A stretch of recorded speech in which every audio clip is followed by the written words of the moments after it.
2023년 9월 5일 윤석열 대통령은 5박 7일 일정으로 아세안 정상회의와 G20 정상회의에 참석하기 위해 순방길에 올랐습니다. 인도태평양에 대한 아세안의 관점과 한국의 인도태평양 전략은 정확히 같은 곳을 지향하고 있습니다. 이번 정상회의를 계기로 우리나라는 아세안과의 인태 전략을 연계하고 외교, 경제, 안보 등 분야에서 전략적 협력을 추진하기로 뜻을 모았습니다. 또 글로벌 중추 국가로서의 위상과 역할을 보여줌과 동시에 부산 세계박람회 유치를 위한 막판 표심 잡기에도 총력을 기울였는데요. 부산이 다시 한번 인태 지역과 전 세계 인류의 더 나은 미래를 만들어 나가는 데 기여할 수 있도록 여러분의 관심과 지지를 부탁드립니다. 총 20여 개국과의 양자회담을 포함 40명이 넘는 정상급 인사들과 접촉하며 거침없는 외교 행보를 보인 윤 대통령. 이번 인도네시아, 인도 순방의 의미와 성과를 짚어봅니다. 윤 대통령은 조코 위도도 인도네시아 대통령의 초청으로 인도네시아 자카르타에 공식 방문. 지난해에 이어 2년 연속 아세안 정상회의에 참석했습니다. 사실 여기 가면 이제 다자회의 계기에 이제 양자회의도 할 수 있고 또 이제 중요한 안건에 대해서는 서로 이제 협력 국가들끼리 따로 이제 논의를 할 수 있는 이런 장을 만들어 주기 때문에 상당히 이제 유효한 다자 플랫폼이라고 할 수 있습니다.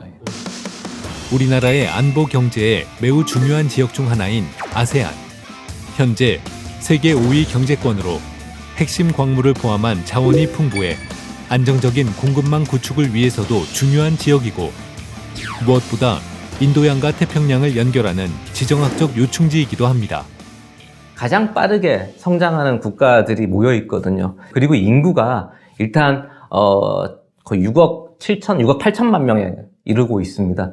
그 나라의 사람들이 소득이 그렇게 빨리 지금 증가하고 있다 보니까 앞으로 미래의 잠재적인 소비 시장으로서의 가치가 있는 곳이죠. 윤 대통령은 나흘간 자카르타에 머무르며 한 아세안 정상회의, 아세안 플러스 3 정상회의, 동아시아 정상회의 등 3번의 다자회의에 참석했습니다. 한 아세안 정상회의에서는 우리나라의 인태 전략과 아세안의 인태 관점관 상호 공감대를 형성, 이에 관한 한 아세안 정상 공동성명을 채택했습니다. 또한 윤 대통령은 작년 한 아세안 정상회의에서 발표한 한 아세안 연대 구상을 본격적으로 이행할 것임을 강조했습니다. 지난 1년간 한 아세안 연대 구상이 8개의 중점 과제를 식별하고 협력의 외연을 확장해온 것을 기쁘게 생각합니다.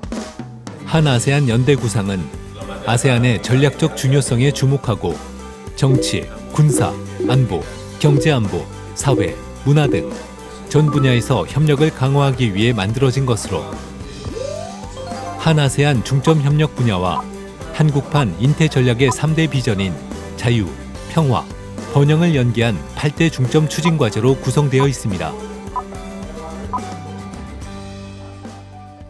과거에는 이제 인적 문화 교류라든지 아니면 이제 투자, 무역 이런 부분에 대해서 집중을 했다면 지금은 이제 그런 부분에다가 이제 첨단 공급망 재편이라든지 핵심 광물 이런 부분에 대한 협력 그리고 이제 이 가장 관심을 가지고 있는 남중국해 문제의 어떤 해양 역량 강화 이런 부분에 대한 안보적인 부분에도 우리가 좀 전반적인 협력을 강화할 수 있는 그런 측면에서 이제 한 아세안 구상이 이제 추진된다고 이제 봅니다. 예. 아세안 정상회의 기간 동안 안보 협력 관련 논의도 활발하게 이루어졌는데요. 윤 대통령은 규칙 기반의 국제 질서 확립을 다시 한번 강조. 북한의 핵미사일 도발에 단호히 대처하고 북한 비핵화를 위해 긴밀히 공조해야 한다고 목소리를 높였습니다. 북한의 핵 개발 의지보다 이를 저지하려는 국제사회의 결의가 훨씬 더 강력하다는 것을 우리가 분명히 보여주어야 합니다. 또한 한 아세안 안보 협력 강화 방안으로 방산 협력 및 국방 당국 간 협의 확대, 사이버 안보, 초국가 범죄 대응 협력, 퇴역함 양도 등을 통한 해양 안보 협력을 추진하기로 했습니다. 우리는 이제 자원이 빈약한 국가고 또 이제 수출을 해서 먹고 사는 국가이기 때문에 필수적으로 이제 그 남중국해를 지나가야 되고 말라카 해협을 지나가야 되는 상황입니다. 그래서 이제 그러한 이제 해상교 통로의 안정성이라든지 그리고 어떤 평화롭고 안정된 그런 교통로 확보가 우리의 어떤 사활적 이익입니다. 윤 대통령은 다자회의 참석 전후로 쿡 제도, 캐나다, 말레이시아, 베트남 등 9개국과 양자회담을 연달아 진행하며 빼곡한 외교 일정을 소화, 교역, 투자, 공급망, 방산 등의 분야에서 미래지향적 실질 협력 방안을 논의했는데요. 특히 인도네시아 조코 위도도 대통령과 자동차, 철강, 석유화학, 디지털 경제 등 산업협력, 지식재산 보호, 전기차 생태계, 할랄 식품 분야에서 양해각서를 체결했으며 전투기 공동개발 사업의 성공적 마무리를 위한 공동의지를 재확인하기도 했습니다. 그뿐만 아니라 윤 대통령은 양국 경제인 40여 명이 참석한 한 인도네시아 비즈니스 라운드 테이블에 참석, 핵심 광물, 원전, 신도시 건설, 보건, 전력 등의 분야에서 16건의 양해각서, 계약을 체결했습니다.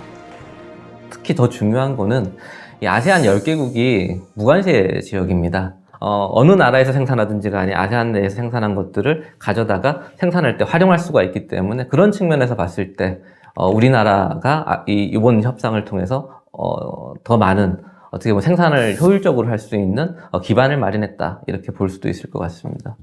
한편 윤 대통령은 부산 엑스포 유치를 위한 지지를 요청하는 것도 잊지 않았습니다. 부산이 다시 한번 인태 지역과 전 세계 인류의 더 나은 미래를 만들어 나가는데 기여할 수 있도록 여러분의 관심과 지지를 부탁드립니다. 8일에는 인도 뉴델리로 넘어가 G20 정상회의 일정을 이어갔습니다. 이번 G20 정상회의는 하나의 지구, 하나의 가족, 하나의 미래, 세 가지 주제의 세션으로 이루어져 글로벌 도전 과제 극복을 위한 국제사회의 연대와 협력을 논의했는데 윤 대통령은 그중 2개 세션에서 발언했습니다. 첫 번째 세션에서는 기후변화와 기후취약국 지원을 약속했습니다. 세 번째 세션에서는 우크라이나 평화 정착, 글로벌 디지털 윤리 규범 정립에 관해 한국이 책임 있는 역할을 다할 것이라는 점을 강조했는데요.